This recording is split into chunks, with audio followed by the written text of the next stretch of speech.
คนสิมาเมื่อยนี่ลูกเจ้าบ่โอ้มาใส่สมองปัญญาอย่างนี้นี่เรียกเขาไปได้แล้วแนวใดก็บ่เอาแล้วแม่นบ่ตัดขาดแล้วมื้อนี้ปล่อยเขาไปตามเขาเช็คทางเดินทางไปทางมันนะไปทำเราจะหาเราช่วยเลยบ่ได้เราก็สิฮักเจ้าแห้งแหละฉันเราบ่ให้ดอกก็เขาให้ก็ซ้ำนั่นแหละให้แก่งหน้าบอกก็บ่ฮู้แต่ว่าเราความจริงบ่มีบ่ให้บ่ให้หนึ่งบ่ให้ได้เนาะเราสิกลับไปอยู่บ้านของลูกก็เราอยู่ผู้เดียวเราสิไปดักกระป่วงบ้าคันบ่มีเอื้อยอยู่เอื้อยดึงอยู่หั่นนั่นแหละจังว่าแล้วบ่ยอมทำคำเอื้อยเว้าอันนั้นนี่อย่าละปวงบ้าแล้วก็จังให้เจ้าน่ะคืนดีกับเราว่าเราเคยป้าเมียสิกับเมียป้าสิกับพวกให้ไปถามเขาแล้วก็มาถามเอื้อยตอบนึงโดยอ่ะจบคลิปเนาะทั้งเอ้ยเอื้อยก็เมื่อยแล้วเนาะสบายดีเด้อสบายดีมันบูจักในสิเปลี่ยนพอจอยนี่คือพอจอยนี่กับบ่ฮู้ว่าจักสิเปลี่ยนแบบใดเนาะเฮากับบ่ได้ผิดหยังแม่นบ่ถ้าที่จริงแล้วมันเป็นพายเขาเป็นผู้เปลี่ยนในน้ำพังเมฆพัวเนาะผู้หนึ่งต้องนึ่งเขาเมื่อมื้อเช้านี่มันแรงกินอันนี้ก็บอกอันนี้มีได้ผัวเฮ็ดแม่มาจะขายเครื่อง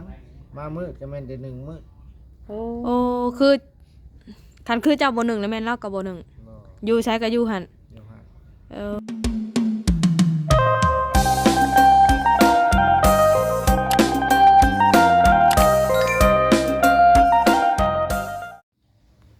คนสิมาเมื่อยนี่ลูกเจ้าบ่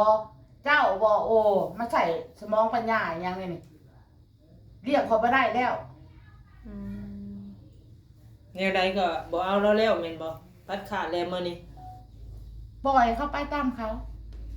เช็คทางเดินทางไปทางมันนะไปทำเราจะหาเราช่วยเลยบ่ได้แต่ตามที่เอ้ยหมดนี่แล้วสิอยู่บ่เอ้ยยังสิถามอีกเทื่อนึงอันนี้ถ่ายทำแล้วเอ้ยสิถามเบื้องหลังจุ๊บเจ้าคลิปเนาะหลังคลิปมาจุ๊บเจ้าถามสิเอาได้สิเริ่มต้นใหม่บ่หรือว่าสิตั้งใจใหม่บ่หรือว่าหยังสิเอ้ยก็ขอให้อภัยแต่คันว่ายังสิเริ่มทางไปสิไปแล้วแต่เขายังมักอยู่แท้อันนั้นเลยเอามานั่งนํกันโดยไปยังบ่ถามพวกซื้อกันต่อหน้าเด้บ่อันนี้ให้ถามเพิ่นหลังกล้องแม่นบ่แต่ถ้าพ่อจ้อยวันนี้เปลี่ยนแปลงหรือเปลี่ยนจากคันว่าเฮาแน่นำอันนั้นอันนี้บ่เที่ยงเฮาน่ะมันก็อยู่กันรอดเฮานำแบบว่าเอื้อยเป็นผู้นำแม่นบ่แต่เจ้าเป็นผู้พังเจ้าก็เฮ็ดตามที่เอื้อยสั่งเอื้อยก็บ่ได้สั่งเสียแบบว่ามีความผิดความแม่นก็ให้มีหัวคิดนั่นคือเราเฮ็ดบ่ได้แบบแนวทางตัวนี้นะเฮ็ดบ่ได้เจ้าสิเปลี่ยนอาชีพใดเจ้าก็เฮ็ดเจ้าก็บอกออกมาให้ผู้ใหญ่เพิ่นฟังอันนี้เครื่องกลางแล้วเอื้อยมาใส่สมองเงินก็เบิดแล้ว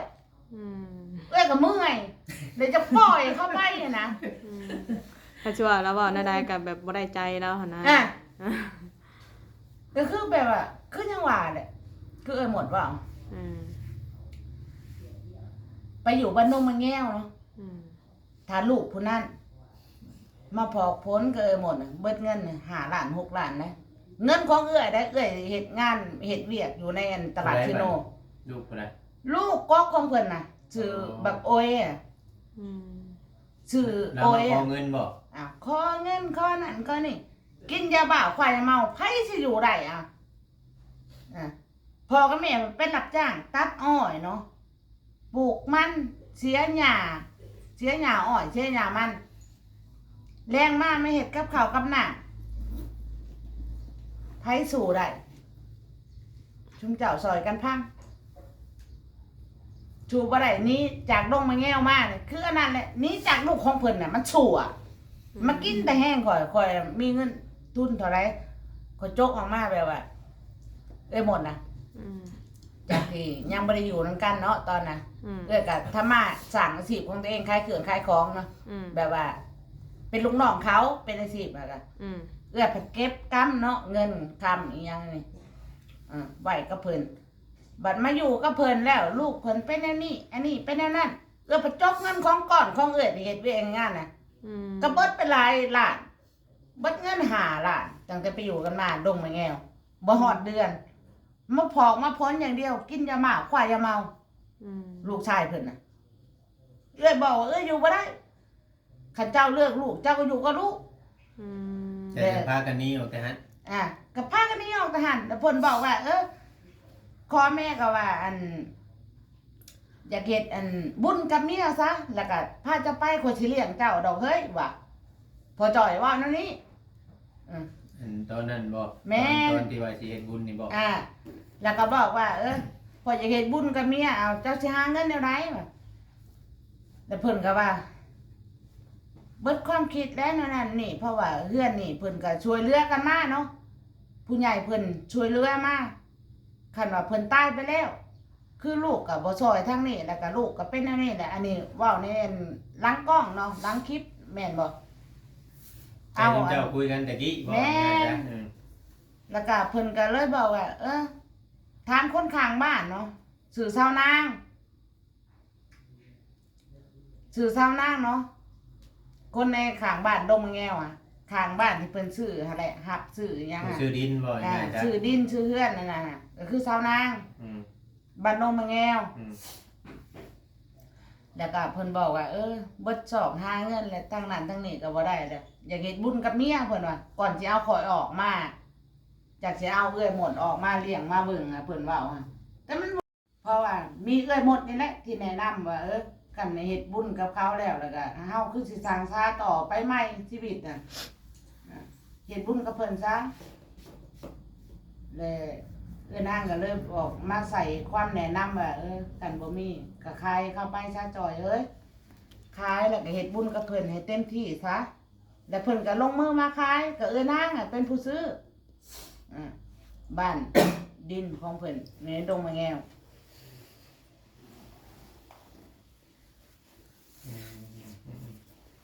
เฮ็ดบุญกับเพิ่นจากเด้อที่เฮ็ดบุญเนาะเพิ่นก็มีเงินยืนซื่อมือลูกจากขายเพื่อนอันนั้นค่ะจากขายเพื่อนขายดิน ได้อยู่40,000นะได้อยู่40,000นะ คือว่าหาเงินจ้ะตอน 50,000นะคืออันนี้มันลังคลิป50,000นะเพิ่นเอาบ่ได้น้องสาวเพิ่นเอาบ่ได้อันนี้ ไปดงมะแง่รถเขาเจ้าอยากได้ข่าวว่าเรื่องขายดินขายดอนเพราะว่าสาวนางเป็นผู้ถ่ายคลิปถ่ายทำอิหยังเบิดทุกอย่างลังคลิปนะว่าให้ได้ แสดงว่าขายดินนี่40,000 40,000 บัดนี้พอตอนนั้นคอยว่าจะขายคืนนั่นเพิ่นว่า53,000เนาะ แต่ว่าให้เพิ่นน่ะให้เว้าสาวนางบอกว่า ให้เว้าว่า50,000ให้เว้าว่า50,000แต่ว่าจ่ายรา ขาย คา จุ่ม มา ขายพอจอยกันเนาะ40,000กันเนาะ ก็เพิ่นเฮ็ดบุญกับเมีย มันมีคนบังคับบ่เฮ็ดบุญคือว่าแนวใด ก็คือมีสาวนางอะนะ แล้วเป็นน้องกันบ่ เขาบ่ได้เป็นเอื้อน้องเป็นคนเฮือนไก่เขาเป็นคนเฮือนไก่แล้วเขาอยากได้เนาะน้องเพิ่นอยู่กรุงเทพอิหยังสิอยากเอาพรมันดินดอนตอนหยาน่ะมันติดกับของน้องชายเพิ่นแม่นบ่เพิ่นอยากได้ต่อเรื่องเลยนะทางเข้าทางออกมันยังง่ายเพิ่นก็บังคับขายอิหยังสินะ อืม ก็บ่ได้เต็มใจขายเราก็จะเฮ็ดบุญกับเมียเนี่ยนะแล้วเรื่องมากอะปัญหาที่เอาขอยไปอยู่แล้วก็ลูกชายเพิ่นเฮ็ดกับข่อยแนวนี้เพิ่นก็ได้ขายได้เฮ็ดบุญให้มันแล้วมันทั่วก็แบ่งเงินให้ลูกฮะคนละล้านหรือ2ล้านนี่แหละคนละพันน่ะนะคนละพันจากเดือนที่ฝากเงินไว้เฮ็ดบุญน่ะ อืม ก็มื้อที่เฮ็ดก็มื้อเฮ็ดบุญกับอันแม่แต้วอะก็เกิดเรื่องเกิดราวนั่งแต่ค่าฮักอะเด้ ข้อยก็เดินทางเฮ็ดบุญแล้วข้อยก็ไปเฮ็ดเวียกเฮ็ดงานกับพ่อจ่อยแม่นบ่ แยกทางกัน แยกทางกันเลยเฮ็ดบุญแล้วก็แยกทางไปทำมาหากินแล้วก็มาเกิดเหตุกันที่ว่านักแต่นค่าฮักรถตั้มคือไปเฮ็ดมื้อเฮ็ดบุญกับแม่พ่อแม่ยังบ่ได้มาแต่ลูกเผาจัดแบบว่า มีคนบังคับให้ชาวนางแม่นบ่เฮ็ดบุญเฮ็ดศีลก็สิไปบังคับกัน เอาบังคับเพราะว่าขายไปแล้วเจ้าต้องมาเฮ็ดบุญในไพ่มันนี่ข่อยอยากมั่งเฮือนข่อยอยากเฮ็ดอันนั้นอันนี้มันเป็นที่ของเขาแล้วนะที่เขาบังคับเฮ็ดอันนี้ให้เจ้าไปว่าไปถาม ขายดินมันยังให้แหละให้เฮ็ดไว้แล้วเป็นสิมาเฮือนเนาะ แม่น อ๋อ แต่คู่มือนี่จักหมางหรือบ่หมางก็บ่ฮู้แต่บังคับแล้วก็ ก็ได้เข้าไป อันนี้ นั่นแหละ ได้ ต้อง ยินจากปากเอ้ยเราบ่หรือว่าใด ได้ยินจากปากไป ๆจากเอ้ยนางบ่หรือว่าใด ได้ยินจังไดก็เว้าแอนกันน่ะสิได้ยินอิหยังก็นั่งอบรมกันมันบ่แม่นหลังกล้องอันนี้เอ้ยเว้าน่ะ คือว่าเราร่วมกันในตอนนั้นในตอนตั้งแต่ขายดินในเฮ็ดบุญขายทั้งดินทั้งเฮือนนะเนาะขายเบิดนะน้ำหันนะว่าง่ายซะมันดินมันบ่ได้แม่นขายให้นางขายให้น้องเรา น้องเราเอา น้องเราเป็นผู้ชื่อชาวนางเราก็เฮ็ดคลิปอยู่คลิปชาวนางบ้านดงมะแง่วนะเจ้ากดเบิ่งอ่ะช่องมีอยู่ มีเบิดมีหลักฐานเบิดอันนั้นนี่อ่ะถ่ายลังคลิปมีเบิดขายแล้วแล้วก็มอบเงินฝากไว้กับเพิ่น30,000สิเอาไว้เฮ็ดบุญ อ๋อเงินแยกไว้เลย แม่นแยกไว้เฮ็ดบุญแล้วก็ฝากไว้นำเพิ่นแล้วก็มีคลิปอีหยังๆ เดื เจ้า อน เบิ่ง 10,000นะชุมเจ้าปันกันแบบนี้บอกอันเดือน10,000 มันบ่ได้เกี่ยวขอได้ มา อัน ชุ นี้ มลูก จะพังก่อนจะพังก่อน ว่า บ่แม่นสิมาถามข่อยแล้วก็แบบว่ามาตอบคำถามให้ข่อยบ่แม่นเจ้าต้องพังข่อยเว้าแล้วก็ เจ้าเอาไว้40,000ได้ก่อนก็ได้อธิบายเบิ่ง เงินน่ะขายดินน่ะ 40,000 จาก 30,000น่ะเอาไว้เฮ็ดบุญและ10,000เพิ่นแบ่งให้ลูกเพิ่นแต่ละคนลูก5คนแล้วก็ส่วนพ่อผู้นึงได้ทุกคนละเท่าไหร่ใน 40,000 บาทนะ 10,000สิครับ 10,000 10,000เนาะว่า30,000ไว้นำเอนางเด้ยัง10,000ปันกัน5คน โดย ได้ผู้ 2,000 เขาก็มาแจกให้ลูกเขาแล้วก็ชวนพ่อก็2,000ก็คือมากินอยู่กับข่อยแล้วก็ซื้อรถจักรคันนี้ไอ้เงินใน 2,000 น่ะแล้วข่อยตกทุนของข่อยชื่อรถคันนี้ค่ะ ตื่มกันอีก ตื่มกันอีกเงินเดือนของข่อยสิเฮ็ดเวียกอยู่ในซิโนเจ้าว่าแนวใดซะ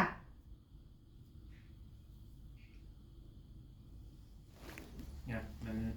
ผ่านไปแล้วก็ให้มันจบชักในเดือนขายดอกขายดิน แม่นแล้วบ่เก็บมาเว้าซะมันผ่านได้ซะมีแต่ว่าเอาปัจจุบัน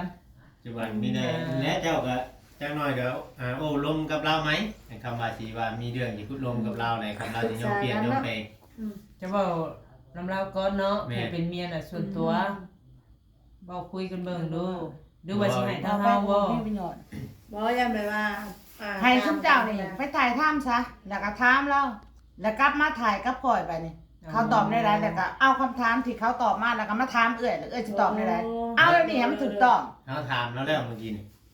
อันนี้ไปถามใหม่ไปถามใหม่ ให้โอกาสใหม่ ให้โอกาสใหม่ให้ไปถามใหม่ เดี๋ยว แล้ เรา วก็ เปลี่ยนใจได้บ่เพียง แม่นบอกคนเฮาน่ะมัน ต้องให้โอกาสเนาะดีแล้ว แต่ว่า จะ ทา คิ ง ดซะ ทางพ่อจ้อยเพิ่นเปลี่ยนแปลงเจ้าสิเอาเป็นบ่ เอื้อยนี่พร้อมให้อภัยคือตั้งแต่ลูกเต้าแหละคันฮู้ว่าผิดฮู้ว่าถูกเอื้อยก็ให้อภัยเสมอเพราะว่าคนอย่างเอื้อยเกิดมาชาติเดียวนี่จะให้อภัยคนตลอดไปเลยว่า เราก็สิฮักเจ้าแห้งแหละฉันเราบ่ให้ดอกก็บอก เขาให้ก็ซ้ำนั่นแหละให้แกล้งหน้าบอกก็บ่ฮู้ ว่า แต่ เรา ความจริงบ่มี บ่ต้องรับบ่ฮักบ่แห้งหรือบ่ให้ได้ แม่นลูกผู้ชายเนาะ เพราะว่าบ่มีไผแหละเด้ซะก็เห็นบ่นางแตกไปครอบครัวของเขานางตุ๊กก็อยู่ครอบครัวของเขาเราสิกลับไปอยู่บ้านของลูกก็เราอยู่ผู้เดียวเราสิไปดักกระป่วงบ้าคันบ่มีเอื้อยอยู่เอื้อยดึงอยู่หั่น ก็นั่นแหละจังว่า แล้วบ่ยอมทำคำเอื้อยเว้าอันนั้นนี่ อย่าละปวงบ้าแล้วไปจังให้เจ้านะคืนดีกับเรา ว่าเราเคยป้าเมียสิกับเมียป้าสิกับพวก ให้ไปถามเขาแล้วก็มาถามเอื้อยอีกตอบนึง โดย โดยจบคลิปเนาะ ทั้งเอ้ย เพราะว่าเอื้อยก็เมื่อยแล้วเนาะ สบายดีเด้อเด้อ สบายดี นั่นก็สมใจในเรื่องแบบนี้ โอเคพี่น้องเนาะสำหรับคลิปนี้ก็พังไปคลิปหน้าเนาะพี่น้องเนาะคลิปมาแบบกระทันหันแน่กับสบายดีจบคลิปกับบ่ค่อยละเอียดปานใดเด้อพี่น้องเด้อจากใดกับผิดพลาดประการใดก็ขอโทษขออภัย FC ทุกท่านเด้อค่ะมาให้กำลังแรงใจเนาะสำหรับคลิปนี้ก็มีแต่ว่าไปฟังจากพ่อจ้อยอีกเนาะทางไอ้หมดแล้วก็คือตามว่าในคลิปนั่นแหละพี่น้องเอ้ยเป็นว่าสำหรับคลิปนี้ลาไปก่อนเด้อพี่น้องเด้อสบายดีเดี๋ยวมาถามความรู้สึกทางพ่อจ้อยเพิ่นก่อนพี่น้อง ว่าอันนั้นนี่แม่นเฮ็ดของแยกกันเลยเมื่อเลยเนาะมื้อนี้เนาะแต่ว่าเมื่อคืนนี่นอนบ่รับสำจักบ่ บ่ได้นอนครับ คิดบ่คืนแล้วบ่คืนนี่เนาะ แต่ว่านั่ง นั่งอยู่นอกห้องพี่จักบ่ เสือกน้อยหนึ่งแล้ววะ โยมกัด เขาในบ่เมื่อคืนนี่เขาในห้องบ่หรือว่านั่งอยู่นอกนี่ แต่เขา ทั้งเอ้ยมดเพิ่นว่าถ้าว่าพอจอยเปลี่ยนแปลง หรือว่าหาวิธีที่ว่าจะสามารถเลี้ยงเราได้นี่เราพร้อมให้ที่พร้อมจะให้โอกาส แล้วพอจอยคิดว่าได้เอาอันนี้ทางความรู้สึกจากใจเลย มันบูจักในสิเปลี่ยน พอจอยนี่คือพอจอยนี่กับบ่ฮู้ว่าจักสิเปลี่ยนแบบใดเนาะแล้วเฮากับบ่ได้ผิดหยังแม่นบ่ แม่ อ่า แล้วก็ตอบมา ถ้าว่าเฮาผิดว่าเฮาไปเฮ็ดนั่นเฮ็ดนี่ยังว่าเนาะเอ้ย เราว่าบ่ทันสิเปลี่ยนเราอ่ะมาฮอดห้องดันอย่างเดียว ใส่ก่อนบ่อืม ใส่ก่อนแล้วเรา ยังบ่ทันได้เปิดโอกาสให้เว้าซ้ำ บ่ อืม เปลี่ยนบูจักในเปลี่ยนยังก็คิดว่าบ่มีแนวสิเปลี่ยนอันบ่มีแนวผิด เพราะ บ่ เฮาบ่ได้ผิดหยังเนาะอ๋อ ถ้าที่จริงแล้วมันเป็นพายเขาเป็นผู้เปลี่ยน เออ อืม ในน้ำพังเมฆครัวเนาะ เออ ผู้หนึ่งต้องนึ่งเขายามมื้อเช้ายามมื้อแลง เออ กิน โอ้ อันนี้ก็บอก อันนี้มีแต่ให้ผัวเฮ็ด แม่มาจะขายเครื่อง มามืดก็แม่นได้1มื้อ โอ้ โอ้คือคันคือเจ้าบ่หนึ่งแล้วแม่นเราก็บ่หนึ่ง บ่ อยู่ใช้ก็อยู่หั่น เดี๋ยวหา เออ กันว่าบ่มาเขาบ่มีเขามากันได้มาก่อน โอ้ มาจะเบียดกัน เออแบบเข้าคันเข้าก็ยังบ่ได้มาอีก บ่ อืม จักสิว่าให้เราเปลี่ยนเท่าไหร่เนาะ ค่อยว่าถ้าว่าในพื้นฐานในมุมมองตัวนี้นี่ค่อยว่าพอจอยนี่ดีเบิดทุกอย่างเนาะ แม่น แต่คือเอื้อยนี่ ในมุมมองลาวผัดคนเคยไปแม่นบ่คนเคยไปคนเคยเข้าสังคมเนาะบ่แม่นสิว่าอยู่แบบอิหยังแบบตามบ้านนอกคอกนาเฮาเนาะตามที่ฮู้จากที่เอื้อยลาวนี่เราก็สิแบบว่าอยากได้คนที่ว่าแบบหาเงินเลี้ยงเราได้หั่นแหละหรือว่าแบบคนเก่งกว่าเราว่าซี่ซะเนาะในมุมมองของเราหั่นนะ แม่น แต่ว่าคือซะเฮาเป็นผู้หญิงเฮาก็ว่าทำว่าแบบนี้เฮาก็ว่าโอเคแล้วเนาะถ้าว่ามันนี่ก็ปรับเปลี่ยนหรือว่าซอกหาวิธีโอ้ลมกันคุยกันแม่นบ่แหละซอยกันเนาะทำมาหากินคือเฮาเจ้าข่อยแบบเป็นผัวเป็นเมียหั่นนะแต่คือ อันนี้เล่านั่นคือว่าจะให้ทั้งผัวนี่เป็นคนกุ้มหุ่มเล่าเบิดทุกอย่าง แม่นในคือที่ผ่านมานี่เราบอกว่าเพียงลำพังป่าเรานี่เฉพาะป่าเราเองเราน่ะกุ้มตอนที่ยังบ่มีพ่อจอยเนาะก็คือเราอยากได้ที่เอาพ่อจอยมานี่ก็คือแบบอยากให้มันเกินกว่าที่เราอยู่ตัวผู้เดียวหั่นนะแต่ว่าบัดพออยู่นำกันมันบัดบ่เป็นคือซ้ำว่ากับเรานี่เป็นเสาหลักให้พ่อจอยพยายามดึงพ่อจอยขึ้นทุกวิธีทางแต่ว่าพ่อจอยนี่ก็คือว่าอะไรเฮ็ดบ่ได้ดังใจเราหั่นนะ แม่นบ่ เศร้าเสยแรงเสยผัวจอย ว่าเฮ็ดหยังก็เฮ็ดเบิด สงสัยนี่เฮ็ดแต่เวียกนี่เวียกบ่เฮ็ดบ่จักก็หยอกผัวจอยให้มีอารมณ์ขันนี่เนาะ ค่ะบ่เป็นหยังพอตั้งมุกตั้งใจไหมกะสิ่งที่ว่ามันเกิดขึ้นเนาะสักมื้อเจ้าก็ต้องเฮ็ดให้เขาเห็นว่าเฮาบ่ได้เป็นคือเขาเว้าเนาะเฮาต้องยืนด้วยลำแข็งตัวเองเฮ็ดให้เขาเสียดายหั่นแหละ ทำฮอด บ่ต้องกินฮอดดอกเฮ็ดให้เขาเสียดายโลด อืมเฮาก็ทำดีที่สุดแล้วเนาะมีแต่ว่าอย่างเปลี่ยนถ้าสิเปลี่ยนหยังมันหยังพอจอมันก็เฮ็ดได้เบิดทุกอย่างหันน่ะ ขอว่าเรายังดีอยู่ได้นี่เบิ่งนึกว่าเราว่าคันเขาบ่ได้มาก็อยู่หั่นแล้วว่ะ แม่น มามื้อมาเว้น ถึง กัน เมียอันนั้นนี่เราว่ามาเมื่อวานนี่สำหรับมวยเราบ่ทื่นเอาเรา โอ้ เราตีจ้ะบ่โอ้เราก็เคยตีเจ้าอยู่แม่นบ่ สีวานนี่แหละทีคืนนี่ ที่ผ่านมาบ่เคย บ่ แบบกระแตเอากันมากก็เคยหายเคยหยังกันอยู่บ่ บ่ได้บ่ครับ เฮาอยากถามพ่อจอยนะอันแบบเจ้าก็บ่ได้แปลกในน้ำเมียน้ำหยังบ่อย่าว่าไปลิ้นทางบ่แม่นหยังหั่นนะ บ่ แบบว่ายันว่าเมียแบบไปทางใหม่นอกลู่นอกทางจังซี่นะ จะค่าอยู่กันมากับบริแปลกมาแปลกในช่องมือนี่แหละ หรือว่าหากก็มาเป็นค่าหวังมาอยู่เซโนนี่บ่หรือว่าใดๆจ้ะว่า เป็นมันช่องมือที่ออกไปขายเครื่องนี่แหละ หากคือว่าหั่นแหละเพราะว่าคือที่ผ่านมานี่ผัดไปใช้ก็ไปนํกันเนาะ แม่ บัดอันนี้ผัดแยกกันอยู่บัดนี้จักมันสิ สิได้บ่เนาะ ไปขายเครื่องนี่จะไปคนเดียวบ่ คนเดียว บัดคือที่ผ่านมานี่เพิ่นสิไปใช้ก็ไปนำกันเด้อืม หรือว่าเรามีอันน่ะคนถูกใจแล้วบ่จักบ่ฮู้เนาะ มาเพิ่นแม่นเพิ่น บ่ถ้าสมมุติซื่อๆนะเนาะถ้าว่ามีคนถูกใจก็ให้เว้ากันจบดีเนาะบ่ให้ห้ายบ่ให้เครียดเนาะ บอกกันตรงๆใครอยู่เนาะเราก็สิ อั ฮู้ น เห นี้ ตุ มา ผล พอจอยมาแต่ขายเครื่องใส่อย่างเดียวตีหอมแล้วอะ อืม แต่ว่าพอจอยนี่บ่สู้เนาะ บ่ชู เจ้าบ่ได้เคยตอบโต้เราบ่อันนี้ บ่คือสิบ่ตอบโต้ดอกบ่พอจอย นั่นเลยบัดแล้วว่าเจ้านั่นบ่พังลาวตอบโต้ลาว เคยอยู่บ่สพจอยแบบว่าเวลาเราแนะนำ4ทางให้เจ้าเฮ็ดนั่นเฮ็ดนี่เลยแบบบางครั้งก็เจ้าตอบโต้จนผิดกันผู้ใดเราว่าน่ะเคยบ่ บ่เคยนะ เออ เคยเนาะ มีหรือว่าเรื่องเทื่อเพิ่นแบบสมมุติเพิ่นเว้าดังๆมาก อืม ก็ไม่ได้อย่างนี้ เออยังยันเสียงเมียอีกซ้ำเนาะ แม่ เอออ่า คือพอจอยนี่ตัดสินใจแล้วแม่นบ่ว่าสิบ่กลับคืนดีกับเราโอ้ในใดก็สิออกมาบัดนี้เนาะ แม่ เอาถ้าสมมุติว่าเราอ่ะบัดเราช่วงยังมาบัดคอคืนดีได้ซะ มันก็ เบิ่งกันดีก่อน เบิ่งไปก่อน อืมโอ้เนาะ เพราะว่าทั้งเอ้อยเราเว้าเมื่อกี้นี่ว่าให้โอกาสเจ้าถ้าเจ้ายอมเปลี่ยนยอมแปลงเฮ็ดตามคำสั่งของเรานะประมาณนี้เนาะอันนี้เราก็เว้าตามเราเว้าเนาะ บัดนี้ ขออญาตไปพี่น้องเลย เราเปลี่ยนบ่ได้แล้วบัดนี้เราเปลี่ยนหยังเราบ่ได้ผิดหยังเรา บ่ ว่า ได้คิดหยังแล้ว เอ อะ อพื้นมานับตั้งแต่1ข่าว1ยางแต่งอยู่เมื่อกี้ก็เป็นลาว ว่าไปขายเครื่องก็ไป เออ บ่ได้ไปปาร์ตี้ ข่าวอ่ะคือสมมุติว่าเราอยู่หอนี่ข่าวบ่มีหรือว่าข่าวบ่หนึ่งเรากลับมาจากเรียนเราก็ได้หนึ่งคือเก่าเราอยู่เราบ่ได้หนึ่ง เรากลับมาเราจังได้มาทันได้มา อืม สินะไม่ว่าข้าวนี่บ่ได้มาตอนแรกนี่เรามาแต่เวียกค่ำก็ตามต้องได้มาข้าวเพิ่นสิได้หนึ่งมันก็ต้องเลิกข้าวเพิ่นก็บ่มาเราอ่ะ อืม จักสิให้อันซ้ำไรเราอ่ะเปลี่ยนหยังเราบ่ฮู้เขาสิเปลี่ยนเนาะพ่อจ้อย นี่บ่รู้แนวเปลี่ยน บ่ฮู้สาเหตุว่าสิเปลี่ยนตัวใด หรือว่าให้ เนาะ เปลี่ยนให้เว้ากว่านี้บ่ เปลี่ยนสำหรับทางเอื้อยเล่านี่ก็สิทำนองว่า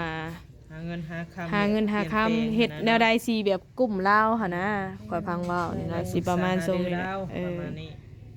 อืมบัดนี้หั่นจังได๋บัดนี้ไผสิอยู่ไผสิไปบัดนี้อยู่ในห้อง ปล่อยเพิ่นแล้วอยู่ โอ้บัดนี้ทางพ่อจอยสิสละให้เมียอยู่ห้อง แม่ อืม แต่ทางพ่อจ้อยสิเมื่ออยู่เฮือนบ้านหุ่นซานพุ่นบ่ แม่ โอ้เป็นแบบว่ารถล่างพาหนะอย่างนี้แบบต้องได้แบ่งกันบ่เป็นสิ่งสมสร้างบ่หรือว่าเป็นของพ่อจอยซื้อแต่ได้มา แล้วเป็นทั้งผู้เดียวหรอก โอ้คายุซะเนาะอืม แบบไล่รถไล่ล่างก็เมื่อค้าขายอยู่พุ่นเนาะ อืม บ่เป็นหยัง โดย ก็บ่เป็นได้เป็นหยังดอกเนาะมันแบบว่าเราบอกเลิกเองเราบ่เอาพอจอยเองเนาะ โดย ทางเราก็คือสิบ่มีหยังดอก เพราะว่าทุกสิ่งทุกอย่างเราตัดสินใจเนาะโดยตัวเราเองก็ปล่อยเราไปตามทางเราก็มีแต่เจ้าตั้งสติอย่าไปเป็นคือเราเว้าได้บ่สมมุติว่าคอยป้าไปนี่เราสิไปอยู่ไสไปอยู่ซั่นก็ลูกเต้าก็แตกไปไผไปมันเด้เจ้าปวงบ้าปวงหัวอย่าให้เป็นคือเราเว้าได้เด้อ